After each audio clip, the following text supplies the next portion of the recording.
Vlad the Impaler, Beyond the Vampire Legend. Hey guys, tonight we begin with a trip back to a time when Transylvania was less about foggy tourist brochures and more about, well, political chaos, religious tension, and an unsettling fondness for, let's say, vertical decoration. Yes, that's right, we're talking about Vlad III, better known to most as Vlad the Impaler, or, if you prefer, Dracula. And no, not the sexy vampire from the movies. This Vlad had a very different approach to hospitality. Now, before you drift off and picture endless piles of spikes, let's dim the lights, get cozy, and imagine what life was like in 15th century Wallachia. Picture a land of thick forests, rolling hills, and castles that were less Disney and more practical defense against invaders and unruly neighbors. Vlad was born into one of those high-stakes, high-drama noble families. His father, Vlad II Dracula, because of course he was a member of a secretive order called the Order of the Dragon, which sounds ominous but was mostly about protecting Christendom, was not the sort of man who quietly sipped tea by the fire. No, he was ambitious, politically cautious, and determined to survive in a region where alliances shifted faster than the wind over the Carpathians. Vlad III came into this world in 1431 in a castle somewhere along the Argesh River, though exact details are vague because, naturally, medieval record-keeping had the thoroughness of a half-asleep scribe with a penchant for exaggeration. His family, the Draculeshti, were part of the larger House of Basarab, a lineage notorious for violent sibling rivalries, usurpations, and more assassinations than you could shake a pointy stick at. Vlad's early childhood was, by all accounts, terrifyingly ordinary for a boy who would grow up to inspire centuries of vampire lore, which is to say, he was groomed to be paranoid, strategic, and maybe a little obsessed with personal security. By the time Vlad was around 12, he and his younger brother Radu were handed over as political hostages to the Ottoman Empire, which, let's be honest, is a brilliant move if your goal is to ensure loyalty and simultaneously traumatize your children. It was not, however, a fun sleepover. The boys were kept under strict watch in the Ottoman court. Vlad, who would later become infamous for an unmatched commitment to, well, certain unpleasant, punitive techniques, learned early how to navigate treachery and sudden power shifts. His time as a hostage was formative. He watched how leaders wielded fear, how alliances could collapse overnight, and how a single misstep could cost not just your crown, but your head, literally. Let's float over to Vlad's return to Wallachia, sometime in the 1440s. The political landscape he stepped back into was, unsurprisingly, a mess. Wallachia was sandwiched between larger, more powerful neighbors, Hungary to the northwest, Moldavia to the northeast, and the ever-expanding Ottoman Empire to the south. Local boyars, noblemen with a taste for both luxury and insubordination, frequently switched allegiances depending on who was offering the juiciest bribes or the fewest impalement threats. The stage was perfectly set for a young, paranoid, and occasionally ruthless ruler to make his mark. Now, Vlad wasn't exactly the let's be charming and modernize infrastructure type of prince. He had a penchant for what might be politely described as extreme disciplinary methods. But if we strip away the horror stories for a moment, what we're left with is a leader obsessed with law, order, and loyalty. The problem was, he didn't so much punish crime as stage it theatrically. Impalement, his signature technique, was both punitive and psychological. You see, Vlad wanted his enemies, his rivals, and even potential troublemakers to think twice, maybe 3 times before crossing him. From his perspective, it was deterrence. From anyone else's perspective, well, it was a bit grim. But let's not dwell on the gruesome. Our goal here is calm, mildly interesting contemplation of a life that veered into obsession. Vlad's rise to power was far from smooth. His father's assassination in 1447 thrust the young prince into the precarious world of Wallachian politics sooner than anyone expected. At around 16 years old, Vlad briefly took the throne, only to be ousted and replaced by a cousin, Vlad II. During these early years, Vlad was forced into exile multiple times, often at the mercy of both local boyars and external powers like Hungary. These experiences, combined with his Ottoman hostage years, shaped a ruler who saw betrayal everywhere, and who, let's be honest, had every reason to. By the early 1450s, Vlad had returned with a renewed determination. This was a man who did not forget slights, real or imagined. One of his earliest acts as ruler was to consolidate power by punishing the boyars who had previously betrayed him. And he did so with a flair for the dramatic, turning administrative justice into a kind of living performance art. If you were a disloyal noble in Wallachia, the odds were high that you'd find yourself at the sharp end of a meticulously placed stake. But for Vlad, this wasn't cruelty for cruelty's sake. It was messaging. And also, if we're being fair, very effective in keeping the region relatively stable, at least in the short term.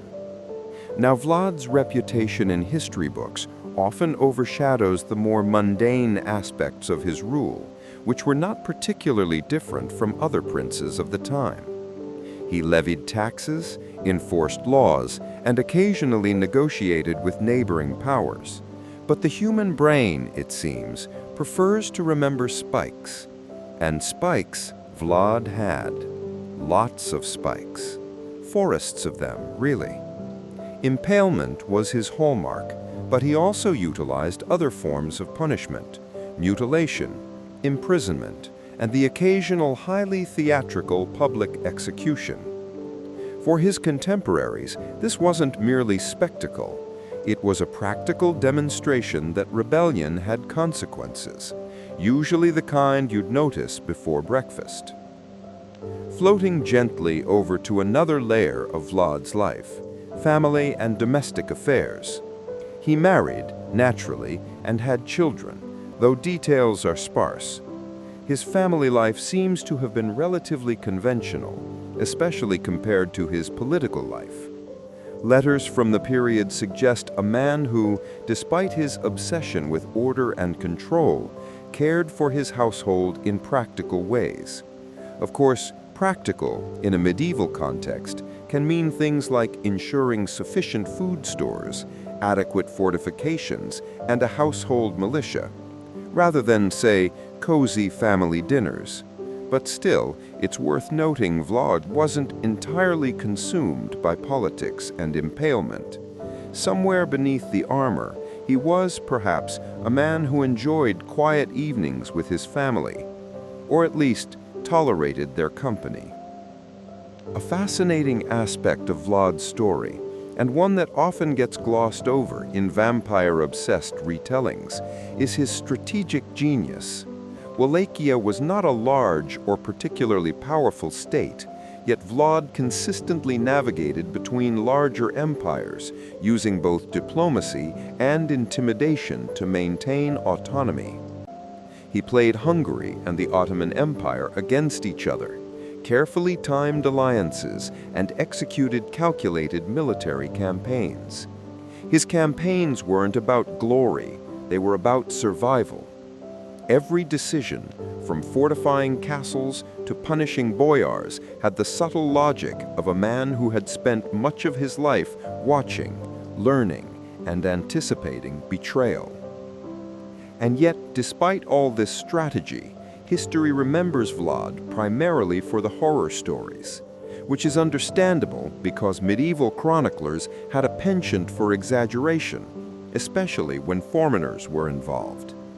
Ottoman accounts describe Vlad's methods in terrifying detail, often emphasizing the grotesque. Hungarian sources, naturally, had their own slant, sometimes portraying him as a paranoid tyrant. Combine that with 19th century European fascination with Gothic literature, and voila, the Dracula legend was born. But here's the key point for tonight's calm exploration. Vlad was not a vampire. He was a man of his time, an unusually rigid disciplinarian, and a ruler whose reputation was as much constructed by rumor and foreign chroniclers as by his own actions. Let's drift towards some of the more human quirks of Vlad the Impaler. Chroniclers mention he was small in stature, wiry rather than imposing, and surprisingly well-read for a man often remembered for physical brutality. He enjoyed reading religious texts, poetry, and occasionally military treatises. And yes, he was devout, taking his role as a protector of Christian lands seriously. There's a certain irony here, a man remembered for impalement, yet deeply committed to faith, law, and order. He wasn't cruel out of malice alone, he was cruel with purpose. However unsettling that purpose might seem from a modern, candle-lit reading nook. Speaking of unsettling, Vlad's interactions with his enemies reveal a certain theatrical sensibility. Imagine a ruler who invites disloyal boyars to a feast, only later to demonstrate his displeasure in ways that would ensure everyone in the room remembered the event for months to come. He understood the psychological weight of fear better than most, and wielded it like a painter wields a brush. It's tempting to say this made him monstrous, but in the context of 15th century Wallachia, it also made him effective. Fear, after all, is a surprisingly useful governance tool when armies are small, borders are porous, and loyalty is cheap. Now, if we take a deep breath and float over the broader political picture, Vlad's reign wasn't just about spikes and strict laws. He faced constant challenges, rival claimants to the throne, foreign invaders, and the ever-present threat of betrayal from his own nobles. Each decision was a balancing act, each military campaign a gamble. And yet, he managed to reclaim the throne multiple times, showing resilience, strategic foresight, and a kind of stubborn perseverance that would make even the calmest historian nod in begrudging respect. There's a strange beauty in that. A man whose reputation is monstrous, yet whose administrative and strategic skill kept a small principality afloat amidst chaos. So, as we let our thoughts drift gently over the life of Vlad the Impaler, what emerges is not a simple caricature of a bloodthirsty tyrant. Instead, we see a layered human, intelligent, devout, paranoid, tactical, and occasionally horrifying by the standards of today. He was a product of his environment, shaped by hostage experiences, family expectations, and the relentless pressures of medieval politics. And while his methods were extreme, they were part of a coherent strategy to maintain order and authority in a world that rewarded cunning, boldness, and yes, a flair for dramatic punishment. So, if we take a deep breath and float over the broader political picture, Vlad's reign wasn't just about spikes and strict laws. He faced constant challenges, rival claimants to the throne, foreign invaders, and the ever-present threat of betrayal from his own nobles. Each decision was a balancing act, each military campaign a gamble. And yet, he managed to reclaim the throne multiple times, showing resilience, strategic foresight, and a kind of stubborn perseverance that would make even the calmest historian nod in begrudging respect. There's a strange beauty in that.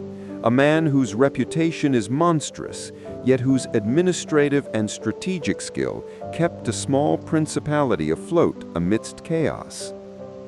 So, as we let our thoughts drift gently over the life of Vlad the Impaler, what emerges is not a simple caricature of a bloodthirsty tyrant. Instead, we see a layered human, intelligent, devout, paranoid, tactical, and occasionally horrifying by the standards of today. He was a product of his environment, shaped by hostage experiences, family expectations, and the relentless pressures of medieval politics. And while his methods were extreme, they were part of a coherent strategy to maintain order and authority in a world that rewarded cunning, boldness, and yes, a flair for dramatic punishment. So let's finish this first part by noting that Vlad's story, like all stories of the past, is best approached with both caution and curiosity. Separating myth from reality requires patience and a willingness to accept that historical figures were as messy, contradictory, and human as we are. Vlad the Impaler was not a bedtime monster in the Gothic sense. He was a medieval ruler navigating a dangerous world with tools and strategies that frankly make modern politicians look tame. And somewhere in that mix of fear, discipline, and calculation, there lies the quietly fascinating life of a man history could not forget. So let's dim the lights a little more, take a slow breath, and allow the tale of Vlad III, prince, tactician, and notorious impaler to settle like a shadow over the Carpathian forests. Up next, we'll glide gently into some of the stranger episodes of his rule, including the clever, terrifying ways he dealt with boyars, rival princes, and even invading forces. It's all part of the calm, mildly disturbing exploration of a life that straddled genius and, let's be honest, absolute terror. Forests of fear and feasts of revenge. Welcome back, travelers of the half-conscious mind. If you've settled in under a blanket and the candles flickering low, good, because the next stretch of Vlad's life isn't exactly cozy bedtime reading, but we'll float through it gently anyway. So, where were we? Ah yes, Vlad had reclaimed his throne again, sometime around 1456, after a decade of juggling exile, betrayal, and probably an above-average number of near-death experiences. His return to power wasn't heralded by fanfare or celebratory parades. It was marked instead by the quiet, tense air of a man who had finally gotten what he wanted and was now determined not to lose it again. To the outside world, Wallachia was a minor principality caught between giants. To Vlad, it was his entire world, and everyone in it, from the richest boyar to the humblest peasant, was part of his mission to create order, by force if necessary, which, in his case, was always necessary. Let's start with the boyars. Imagine a group of nobles who have been running things their way for generations. They switch sides, backstab their princes, and treat royal authority like an optional suggestion. Vlad had spent his entire youth watching these people destabilize his family's rule. And now, with his power restored, he had a list, probably a very long list, of names he didn't exactly send Christmas cards to. So, one spring evening, Vlad invited the boyars to a great feast, a grand celebration of loyalty, renewal, and maybe forgiveness.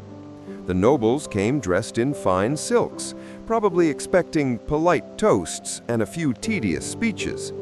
What they got instead was one of the most infamous events in medieval European history, what modern historians call the Easter Feast of 1457. Vlad welcomed them warmly, smiling that thin-lipped smile that must have made everyone slightly uncomfortable. He served food, wine, and soft words about rebuilding Wallachia together.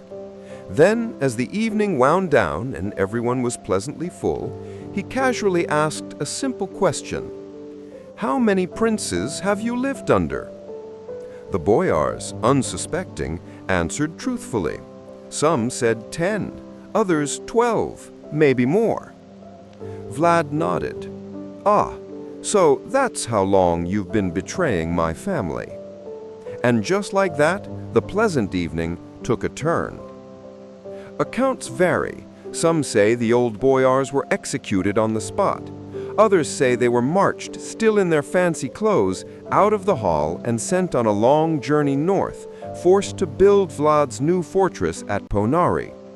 Many never made it back. It was both punishment and poetic justice, the disloyal elite now laboring to raise the walls that would secure his rule. To Vlad, this wasn't cruelty, it was housekeeping. He wanted loyalty, and if loyalty couldn't be bought, it could at least be scared into existence. Now this is where we start to see the other side of Vlad, the reformer.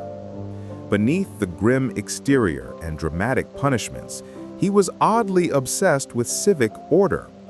He introduced laws to protect merchants, stabilized the currency, and even tried to reduce corruption, though his method for doing so was less bureaucratic paperwork and more public example-making. One popular tale, likely exaggerated but too good to ignore, tells of a golden cup left out in a public fountain in Tgovishte. Anyone could drink from it, but if anyone dared steal it, they'd face Vlad's signature brand of justice. The story goes that the cup stayed there for years, untouched, not because people suddenly became virtuous, but because they'd heard what happened to thieves. So yes, for a brief, weird moment, Vlad's Wallachia became one of the safest regions in Europe. Law and order, guaranteed by the mere thought of a sharpened stake. But the world outside his borders didn't rest. To the south, the Ottoman Empire was expanding fast. Sultan Mehmed II, the same man who had conquered Constantinople, expected tribute payments from his vassals. Vlad's father had paid them. His brother, Radu, still under Ottoman influence, encouraged it. But Vlad? No. Vlad didn't do submission. When Ottoman envoys arrived demanding tribute, Vlad supposedly invited them in for a friendly chat. They refused to remove their turbans out of religious respect. Vlad nodded politely, then ordered that their turbans be nailed to their heads. A small misunderstanding in cross-cultural etiquette, to say the least. It was the beginning of open defiance. In 1461, Vlad launched a brutal campaign against Ottoman territory south of the Danube. Villages burned, bridges collapsed, and messages were sent, both literal and symbolic. Vlad's raids were swift and devastating, targeting garrisons, merchants, and anyone tied to the Ottoman administration. He wasn't trying to conquer, he was making a statement. Wallachia is not yours. Of course, the Sultan didn't take that well. Mehmed II gathered a massive army, tens of thousands of men, and began his march north. Most rulers in Vlad's position would have panicked. Vlad, however, leaned into his preferred strategy: psychological warfare. He scorched the earth ahead of the invaders, poisoned wells, and burned crops. When the Ottoman army advanced into Wallachian territory, they found not cities to conquer, but desolate ruins. And then, one night, near Tgovishte, they found the forest of the impaled. Thousands of stakes, each bearing the body of a soldier, traitor, or prisoner, a grotesque landscape of silence and stench. It was, if you will, a medieval art installation, horrifying, symbolic, and impossible to ignore. Mehmed reportedly took one look and decided this was not a battle worth fighting. Now, we don't know if that forest truly contained 20,000 bodies, as later chroniclers claimed. That number is probably exaggerated. But the point stands. Vlad had turned fear into architecture. And yet, despite these victories, his power was fragile. Radu, his younger, more charming brother, was back, leading Ottoman-supported forces and gathering local nobles who had grown tired of Vlad's extreme methods. Unlike Vlad, Radu had the gift of diplomacy. He smiled more. He impaled less. You can imagine who became more popular with the exhausted elite. By 1462, the tides had turned. Vlad was forced to flee north to Transylvania, seeking aid from the Hungarian king Matthias Corvinus, which in hindsight might not have been his best idea. Corvinus, ever the pragmatic politician, arrested Vlad instead, claiming he had plotted against Hungary. And so for the next 12 years, Vlad the Impaler spent his days not impaling anyone, but sitting in a comfortable, though heavily guarded, Hungarian prison. Let's pause there for a moment. Imagine him, the most feared man in Eastern Europe, confined to a quiet stone room, reading scripture, possibly feeding birds through the window, and writing letters insisting on his innocence. One account even claims he eventually married a Hungarian noblewoman during his captivity. Love Behind Bars, Medieval Edition. During this time, his legend only grew. Chroniclers spread tales of his cruelty and justice, each retelling adding a little more horror. The German pamphlets of the 15th century, early tabloid journalism basically, painted him as a monster who dined among corpses. The stories weren't all true, but they didn't need to be. Vlad had become a myth in real time. When he was finally released, around 1775, the world had changed. The Ottomans were stronger, his lands weaker, and his allies fewer. But Vlad, ever persistent, returned once more to Wallachia, determined to reclaim his throne. He did, briefly. His third reign, around 1776, was short and grim. He spent his last months fending off enemies from every direction, the Ottomans pressing from the south, disloyal nobles from within. Eventually, he was killed in battle, his head sent to the Sultan as proof. And in one final poetic twist, the man who had used fear as his greatest weapon became a warning himself. His body was buried somewhere near Snagov Monastery, or that's at least the rumor. Archaeologists have yet to find definitive proof. Maybe his remains were lost, or maybe, as the myths would have it, he simply refused to be buried. Either way, the legend outlived him. Centuries later, when Bram Stoker needed inspiration for his nocturnal count, he borrowed Vlad's name, Dracula, the son of Dracula, and a few whispers of Transylvanian darkness. But the character he created was far from the historical man. Vlad the Impaler wasn't a vampire. He was, in many ways, something more unsettling. A human being whose capacity for discipline, control, and fear was all too real. Let's close this chapter slowly, with that thought lingering in the quiet. History remembers Vlad through the stories of those who feared him most. But beneath those tales lies a ruler devout, calculating, and tragically shaped by the brutality of his world. He wasn't born a monster. He was made one, piece by piece, by betrayal, captivity, and a country that demanded more cruelty than compassion from its leaders. And so, as the night grows deeper, imagine those misty Carpathian hills.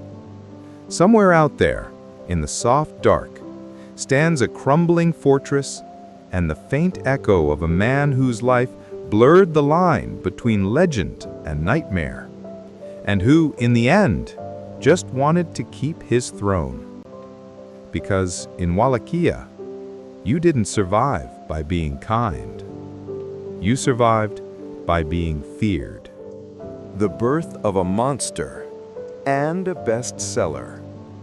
Welcome back, Night Wanderer. If you've managed to stay awake through the politics, congratulations or condolences. Tonight we're gliding past the sharp stakes of 15th century Wallachia into something softer, legend, rumor, and the strange way history forgets facts in favor of drama. Vlad is gone now, dead somewhere in the mud and pine needles of Wallachia, his head pickled and paraded to Constantinople as proof of victory. But his story? It's just getting started. Because while Vlad's enemies buried his body, his reputation was already clawing its way back up. Let's start in the decades after his death, around the late 1400s. Europe was buzzing with printers, those miraculous new machines spitting out words faster than monks could ever hope to copy. The printing press was basically the medieval internet, and like all good new technologies, its first big hit was sensationalism. Enter the German pamphlets. Between 1480 and 1520, a string of woodcut illustrated stories began circulating in Saxony, Nuremberg, and beyond. Titles like The Frightening and Truly Extraordinary Story of a Wild Man Named Dracula of Wallachia. Think of them as the medieval equivalents of clickbait. You won't believe what this prince did to his enemies. Number 3 will shock you. These pamphlets were lurid, moralizing, and weirdly specific. They described Vlad impaling not just soldiers and nobles, but women, children, merchants, even entire villages. They claimed he boiled people alive, nailed hats to heads again, and feasted among the dead. They even included charming little illustrations, woodcuts of tidy rows of bodies on stakes, with Vlad calmly dining beside them, fork in hand, like a man enjoying his steak dinner next to his latest landscaping project. Now, to a German reader in 1490, Wallachia might as well have been the moon. It was distant, mysterious, and full of forests and superstitions. The pamphlets used Vlad as both entertainment and moral lesson. "Behold," they said, "what happens when rulers let cruelty reign unchecked." Of course, they also sold really well. Fear has always been good business. Meanwhile, over in Eastern Europe, things looked a little different. Romanian and Slavic traditions remembered Vlad not as a monster, but as a stern, almost heroic figure, a man who brought justice with terrifying efficiency. To them, he wasn't evil, he was necessary. Wallachia had been a land of chaos and corruption, and Vlad's brutality had kept the peace. There's a certain grim poetry there, how one man could be a hero in one story and a demon in another, depending on who held the pen. Let's float over now to the 16th and 17th centuries, when Europe was deep in its witch-burning, demon-spotting phase. The memory of Vlad quietly persisted, showing up here and there in chronicles, often confused with other rulers, often exaggerated further. A few travelers to the Balkans claimed locals whispered of an ancient voivode who still haunted the woods. You know, the usual campfire material. By the 18th century, his name had nearly faded from mainstream European awareness. But then, and this is where our sleepy tale meets literature, the 19th century arrived, bringing with it the Gothic novel. If medieval Germany had its horror pamphlets, Victorian England had its vampire fever. Before Dracula, there was The Vampire, 1819, Carmilla, 1872, and a dozen lesser works about seductive undead aristocrats. These vampires weren't monsters in peasant rags. They were gentlemen, refined and melancholy, haunting candlelit castles and sighing about lost love. They were, in short, the romanticized mirror of the decaying nobility themselves. And then came Bram Stoker, an Irish theater manager with a fondness for research and a flair for melodrama. In the 1890s, Stoker began sketching out his vampire novel. His notes show that he originally planned to set it in Austria or Styria, not Transylvania. But as he read travelogues and obscure histories, he stumbled upon the name Dracula. Somewhere in those accounts, likely through 19th century reprints of earlier German tales, he encountered the legend of Vlad the Impaler. He didn't know much. He jotted in his notes, "Dracula means devil in Wallachian." That's not exactly correct, but close enough. In Old Romanian, Dracul could mean dragon or devil, depending on context. Stoker, being a dramatist, naturally chose the spookier translation. And so, Count Dracula was born, a pale, aristocratic immortal who lived in a castle perched above the Carpathians, feeding not on political fear, but on literal blood. The historical Vlad lent him only a name and a shadow. The rest was pure Victorian imagination. The fear of foreign invasion, disease, and moral decay wrapped up in one nocturnal cape. When Dracula was published in 1897, it was eerie, slow, and strangely modern, a tale of old superstition versus new technology, telegrams, and trains. The historical Vlad would have been bewildered. No stakes, no armies, no real estate concerns, just a lonely, immortal count with very specific dietary needs. Still, the association stuck.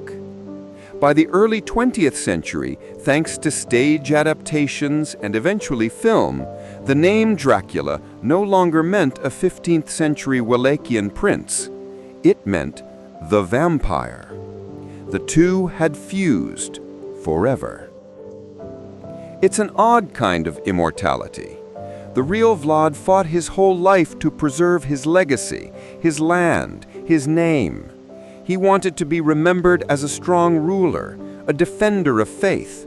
And he got his wish. Sort of. He's remembered all right, but not as he would have liked. Not as a man, but as a myth that never dies. Let's pause and breathe there for a moment. It's strangely peaceful, isn't it? The idea that history itself can be a form of transformation. The turning of fact into folklore, reality into dream. Vlad didn't need a curse or a bite to become immortal. He just needed the human tendency to exaggerate.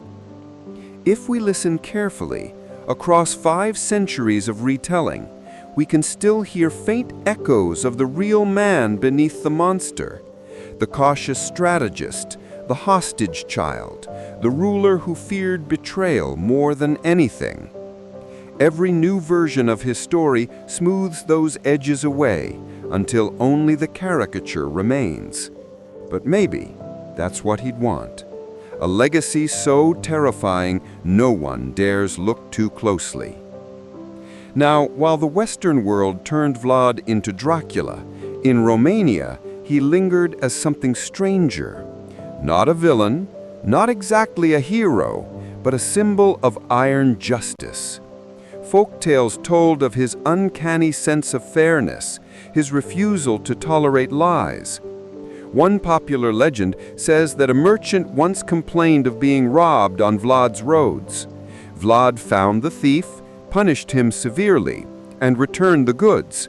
But to test the merchant's honesty, he secretly added an extra coin. When the man came back to return it, Vlad smiled and let him go unharmed. A tiny, almost tender gesture buried under centuries of blood. It's these contradictions that make his story so quietly hypnotic. Every time history tries to categorize him, monster, hero, tyrant, patriot, he slips away again. He becomes whatever the storyteller leads. In Germany, a warning. In Romania, a protector. In England, a vampire. In Hollywood, a Halloween costume.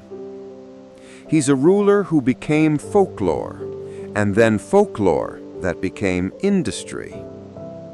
Let's drift now through the modern centuries. By the 20th century, scholars and historians tried to peel back the layers to find the historical Vlad under all the bat wings. But each time they brushed away one myth, another clung tighter. Tourists still visit Bran Castle in Romania, a place Vlad never actually lived, to take photos with plastic fangs. Documentaries call him the real Dracula, even though Stoker's notes show he barely knew who Vlad was. Somewhere, the real man is probably smirking, because for all his obsession with control, his legacy escaped it entirely. And yet, there's a kind of peace in that. Vlad ruled a land that was always threatened by invaders, by rebellion, by time. But his story, stretched and warped though it is, still stands like one of his old stakes, a sharp reminder that power and fear outlive their makers. So as we rest here, in this quiet intersection of history and myth, let's remember him not as a vampire, not even as an impaler, but as something much simpler. A man who wanted order so badly that he became chaos himself. The fire burns low, the night deepens, and somewhere in the dark folds of the Carpathians, the wind still whispers his name, Vlad Tepes, the son of the dragon, the man who refused to be forgotten. And now, you can drift off, because the story, at least for tonight, has ended. Impaler with administrative talent. So let's float over to one of the strangest contradictions in medieval history. Because despite his terrible PR, Vlad III, yes, the guy who turned forests into shish kebab galleries, was actually a decent administrator. I know, it's a bit like finding out that the Grim Reaper does part-time accounting. Vlad ruled Wallachia with something that could almost be called efficiency. He cracked down on corruption, reorganized trade routes, and even tried to limit the power of the boyars, those noble families who basically ran the region like a private chessboard. And while that sounds noble on paper, he did it in the most Vlad way possible. For example, when he suspected the nobles of plotting against him, he didn't exactly negotiate. Instead, he invited them to a grand feast. There was food, there was wine, there was music, and then there were stakes. Dozens of nobles were impaled right there after dessert. It's safe to say the Yelp reviews were not glowing. To Vlad, fear was a form of order. He believed that the only way to stop betrayal was to terrify everyone into obedience. And it worked, sort of. Crime dropped dramatically. Merchants could travel the roads safely again. But, you know, at what cost? There's one famous story that historians like to tell, mostly because it's disturbingly neat. Apparently, Vlad set up a golden cup at a public fountain in his capital city of Târgoviște. Anyone could drink from it, and it was never stolen. Why? Because everyone knew that if you stole it, your head, or some part of you, would soon be decorating a stake.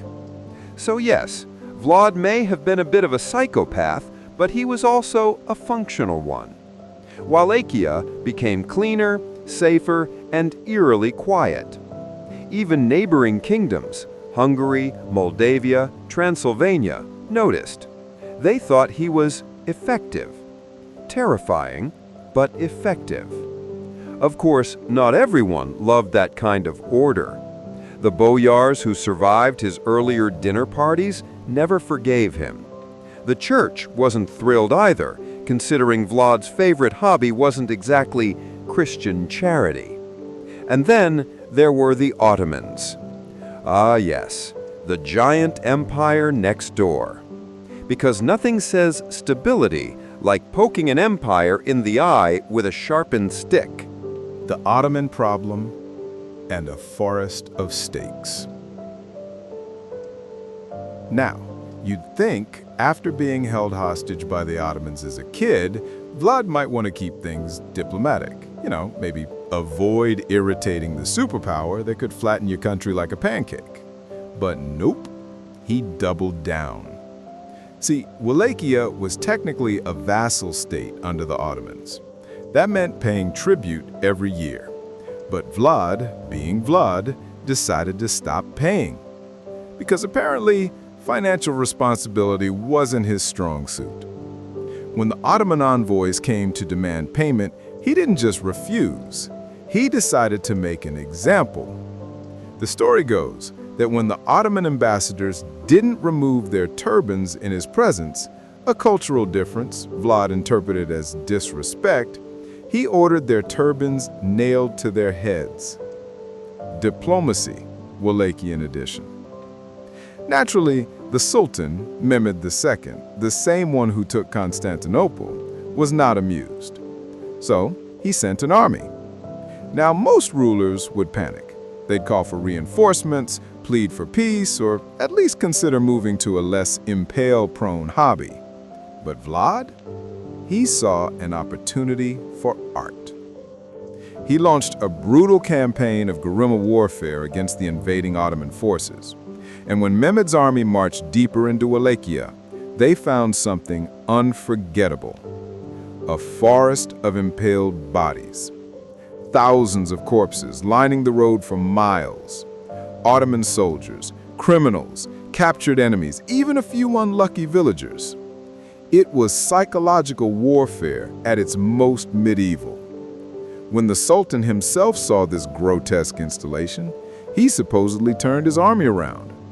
Because if your enemy is so deranged that he uses human bodies as landscaping, maybe it's not worth the trouble. To be fair, it worked.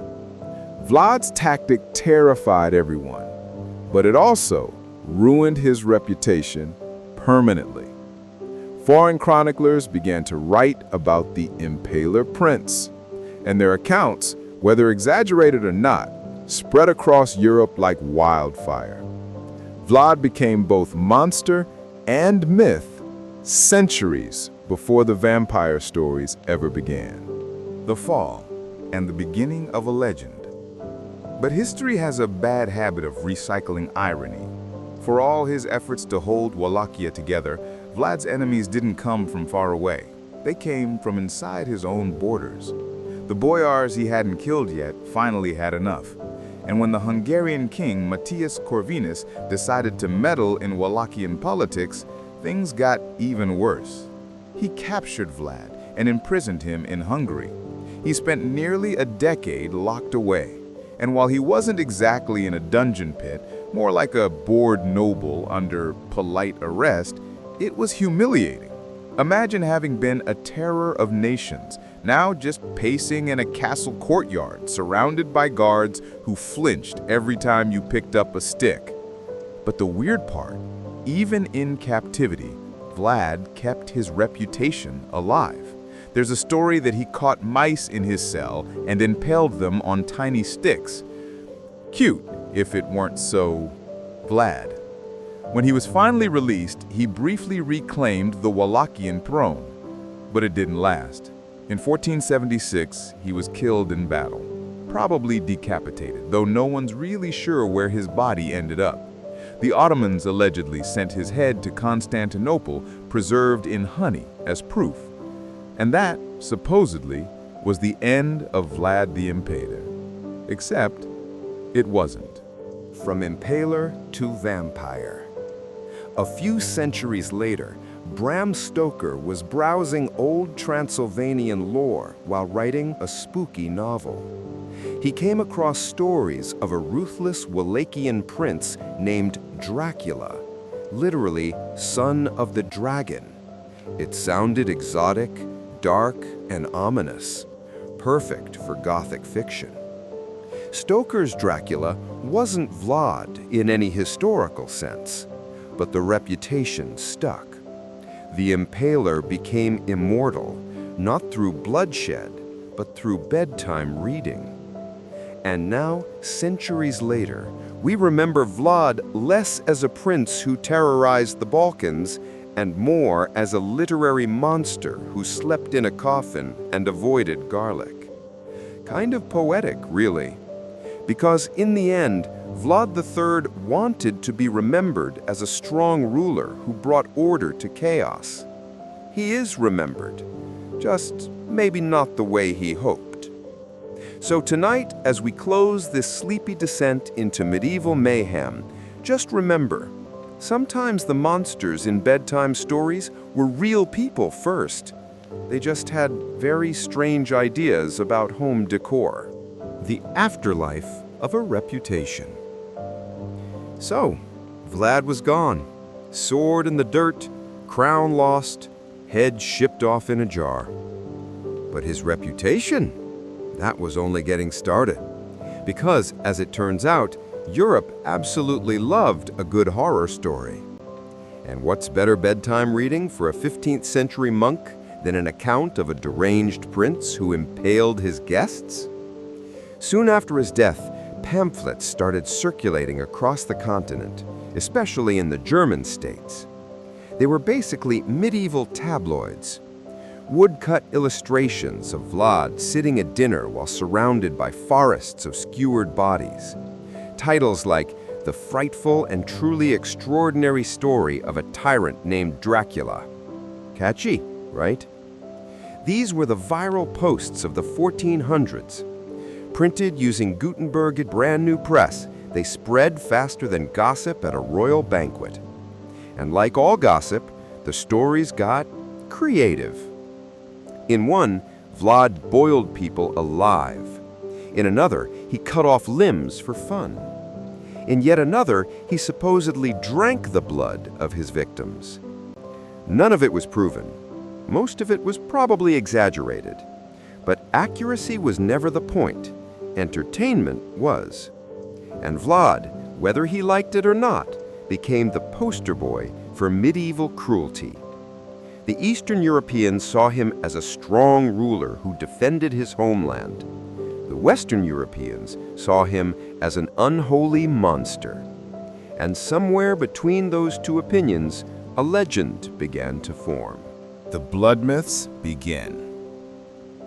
Now here's where things start to bleed, pun mildly intended, into something darker. Because centuries after Vlad's death, strange stories about the dead refusing to stay dead began to float around Eastern Europe. People whispered about corpses that didn't rot, about villagers who rose from their graves to torment the living, about the strigoi, the undead who fed on blood and fear. This folklore wasn't new. Versions of it existed in Slavic lands for centuries, but when Western writers stumbled across it, they lumped everything spooky together. Ghosts, demons, restless souls, Vlad the Impaler, they all got mashed into one narrative casserole of terror. The key ingredient? Vlad's nickname, Dracula. In medieval Romanian, Dracul meant dragon. His father, Vlad II, was part of the Order of the Dragon, a chivalric order sworn to defend Christendom. But by the 16th century, the word Dracul had started to sound like devil, so Dracula, meaning son of the dragon, gradually shifted to mean son of the devil. And once that linguistic twist settled in, you could practically hear the Gothic novelists sharpening their quills. Vlad's story became tangled in centuries of superstition, blood myths, and anti-Eastern propaganda. He wasn't just a cruel ruler anymore. He was supernatural. Enter Bram Stoker. Let's drift now to the late 1800s. Gas lamps, steam trains, Victorian gentleman with too much free time. In 1897, Irish author Bram Stoker published Dracula, a novel about an ancient, undead count living in a decaying castle in Transylvania. He's elegant, pale, nocturnal, and very bad at home visits. Stoker had never been to Transylvania. He relied mostly on travel books, letters, and a few academic essays about Eastern Europe.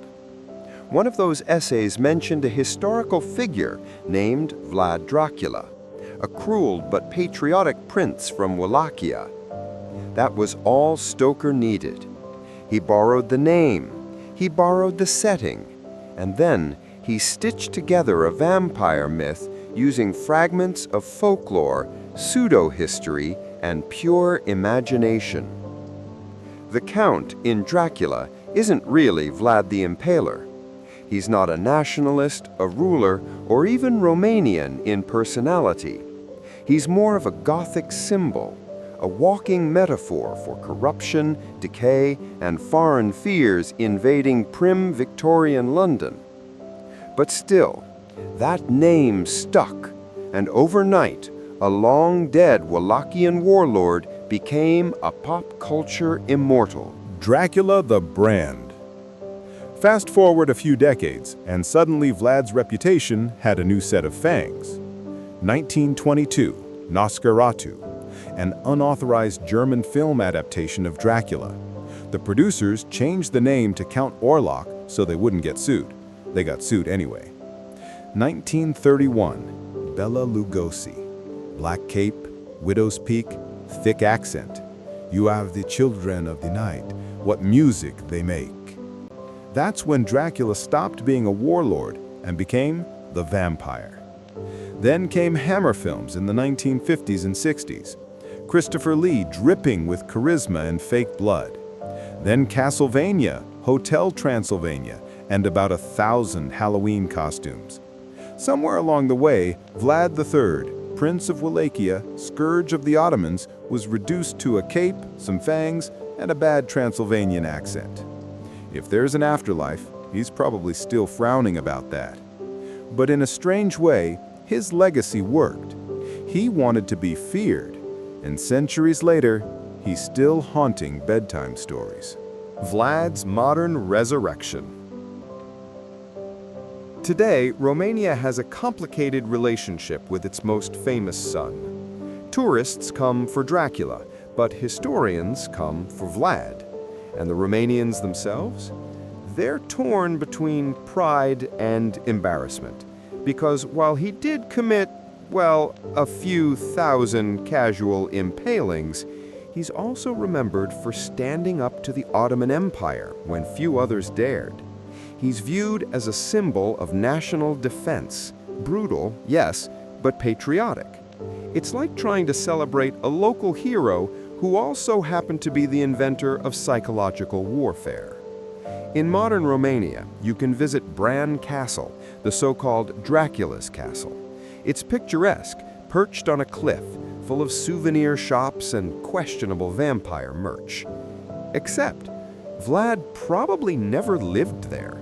He may have passed nearby once, but that's about it. Still, it makes for good marketing. Meanwhile, historians dig through chronicles trying to separate fact from fable. Was he truly mad? Or just a ruler playing the only political game that worked in a violent, fragmented world? It's hard to say. History rarely tells us why someone like Vlad existed. It just shows the mess he left behind. The sleepy moral of it all. And so, as the candles burn low and your eyelids start to drift, maybe it's worth reflecting on what Vlad's story really says. It's not just a horror tale. It's about how power, fear, and myth blur together until nobody remembers the truth. A cruel prince becomes a national hero. A tyrant becomes a vampire. A nightmare becomes a bedtime story. That's history. It doesn't always teach lessons. Sometimes it just echoes.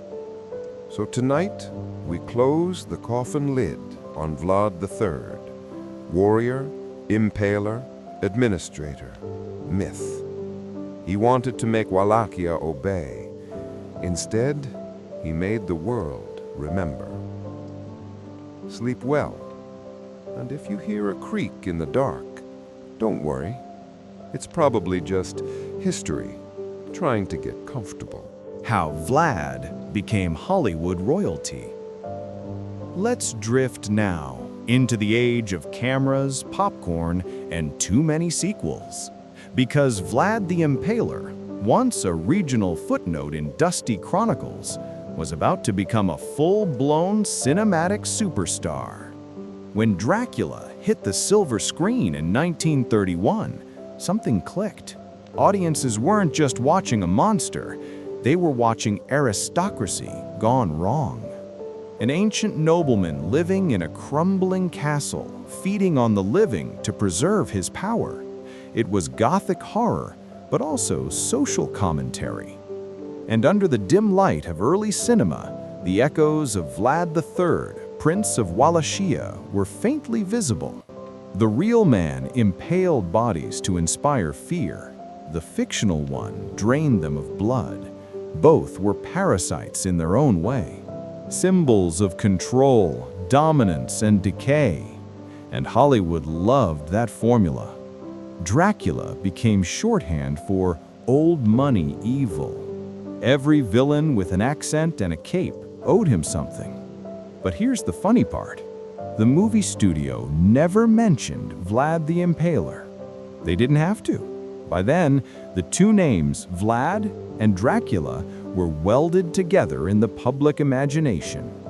Over time, Dracula lost even the faintest trace of his historical roots.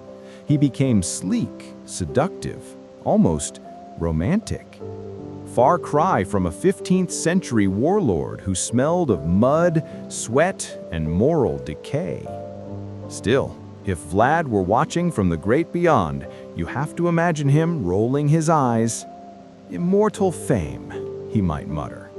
And they turned me into a night shift Casanova. Vampires go global. As the 20th century rolled on, the vampire, Dracula's symbolic descendant, escaped Transylvania entirely. He moved to London, to New Orleans, to Tokyo. He traded his castle for nightclubs, his coffin for penthouses. And through all that reinvention, Vlad's name quietly lingered in the background, like a ghost in the credits. Every new vampire story, from Anne Rice's Interview with the Vampire to Twilight to Castlevania, owes a drop of blood to that long-dead Wallachian prince. Even when the vampires sparkle or brood or philosophize about immortality, there's still a shadow of the impaler in there. The theme is the same: power sustained through fear or appetite. Control dressed up as charm. It's poetic, really. Vlad wanted eternal dominance over his land. Instead, he got eternal relevance in pop culture. There's also a certain irony that a man who used violence to enforce order became the symbol of endless chaos, the undead.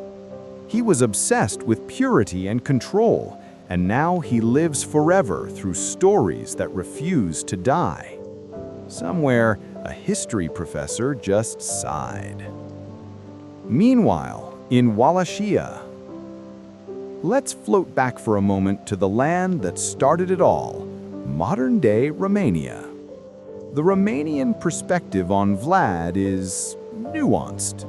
He's still Vlad Tepes there, Vlad the Impaler, but the tone is often one of respect. To them, he's not a monster. He's a ruler who tried, however cruelly, to bring justice. In Romanian folklore, he's remembered less for drinking blood and more for enforcing honesty. There's even a story that he once left a golden cup at a village well to test his people's integrity. No one dared steal it. So, while Hollywood turned him into a night creature, Romanian history books quietly called him a tough but fair leader. Imagine the PR team that has to juggle that contrast. Visit beautiful Romania, the home of Dracula, national hero, occasional head spiker. Tourism boards eventually leaned into it. Vampire-themed tours, candlelit castles, Halloween events in Braun. You can even buy blood-red wine called Count Dracula Reserve. Vlad's nightmare empire finally became profitable. It's capitalism, not conquest, that made him immortal this time. Scholars versus storytellers. And somewhere between folklore and fandom, the historians decided to intervene. They dug through letters, Ottoman records, German pamphlets, and Byzantine chronicles to find the real Vlad. What they found was a man who was brutal, but not insane. Cruel, but not uniquely so for his time. He lived in an era when rulers impaled, burned, and tortured as political tools. Vlad was just particularly enthusiastic about it. Some scholars even argue that Western propaganda exaggerated his crimes. After all, many of those horror stories came from his enemies, the Saxon merchants of Transylvania, who had a vested interest in painting him as a barbarian. Meanwhile, local chroniclers described him as just and incorruptible, the kind of man who might execute a thief but never cheat a merchant, which, in medieval moral math, was apparently commendable. So maybe, just maybe, Vlad wasn't the monster we think. He was simply a brutal ruler in a brutal time, turned mythical by centuries of misunderstanding, and by one Irish novelist with a knack for spooky branding. The irony of immortality. There's a quiet, ironic beauty in Vlad's afterlife. He fought to make his small kingdom secure. Instead, he made himself eternal. He wanted obedience. He got obsession. He wanted his enemies to fear his name. Now, millions whisper it with fascination, not terror. And unlike the kings and emperors who overshadowed him in life, Mehmed the Conqueror, Matthias Corvinus, Vlad III is still remembered by everyone. Children know him. Gamers play as him. Moviegoers cheer for or against him. He's been rewritten, reimagined, recycled for centuries, and somehow every version sticks. It's the strangest immortality of all, not through blood, but through myth. And you have to admit, if he could see that from beyond, he'd probably approve. Because to someone like Vlad, fear and memory were the same thing, and he achieved both.